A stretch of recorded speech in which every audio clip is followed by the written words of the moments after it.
संधिवात झालेला आहे हा कसा ओळखावा?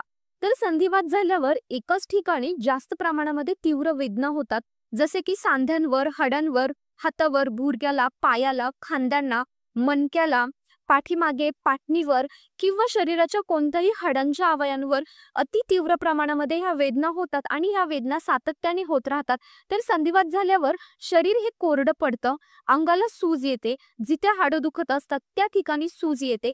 त्याचबरोबर शरीर काळवंटतं, नखे, दात पिवळे पडतात किंवा काळवंटात, शरीर सुकल्यासारखं वाटतं, कोरडं होतं, अंगातला टवटवीपणा हा पूर्णपणे जातो आणि अंगामध्ये आळस येतो, जास्त प्रमाणामध्ये वेदना चालू होतात, काहीच करूशी वाटत नाही, कंटाळा येतो, शरीरातले वेगवेगळे हाडे दुखायला चालू होतात आणि जिथे हाडे दुखतात त्या ठिकाणी कडकड असा आवाज यायला लागतो. त्याचबरोबर थंडी वाजून येते, हाताला, पायाला किंवा शरीरातल्या कोणत्याही अवयवांवर वात आल्यासारखं होतं, हातापायांची बोटे ही वाकडी होतात. तर ही लक्षणे जर तुम्हाला दिसून येत असतील तर तुम्ही लवकरच तुमच्या जवळच्या डॉक्टरांचा सल्ला घेऊन योग्य